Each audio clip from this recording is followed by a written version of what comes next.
Hello, this is a very short video on how I built this Albatros D3 by Eduard. It was a weekend edition.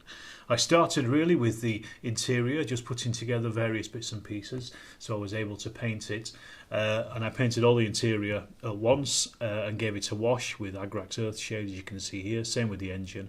Then on Twitter I ran a poll and they wanted to see Werner Voss's aircraft from 1917, so that was the livery I went with. I painted the wings, the top of the wings, as I put the fuselage halves together with the interior, and then also painted the bottom wings as well. Just got all this stuff out of the way, really, ready for it to go together.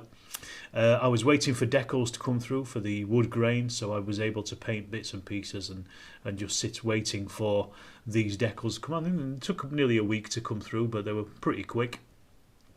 And I worked on the propeller. The propeller I painted in two tones, so it looked like it's been laminated.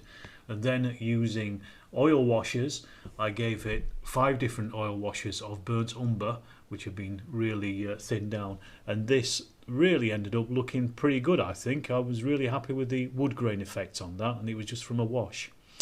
I then fixed on the struts for the top wing because I wanted to be able to start some of the rigging, because this was always going to be a pain in the bum, so I got some of this done out of the way.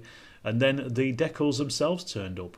These came from the Czech Republic, very nice, specifically for the Albatros. They're thin enough that when they went on the white painted fuselage, you couldn't see anything underneath them.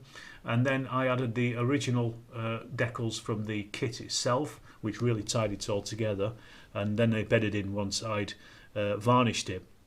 Then it was a case of fixing the wings together, and I used a deck of cards here, you can see, to hold the plane in place while they dried.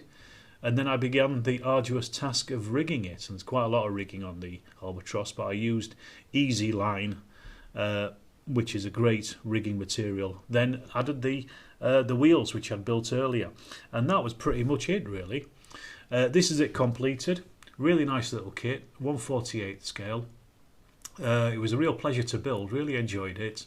Really nice, interesting little colour scheme as well on it from Werner Voss, one of my favourite, well, probably my favourites, air fighter at the First World War.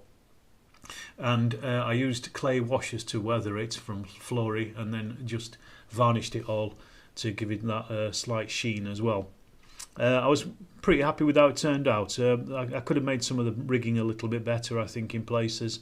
It's a little bit sloppy and there's a bit of glue here and there. But overall, I also missed out some of the rigging on the back as well, just because I lost the pieces that were supposed to go on the tailplane. But overall, as I say, quite happy with this little model. It was meant to be a weekend thing, ended up taking a week and a half, but I enjoyed every minute of it. So thanks for watching.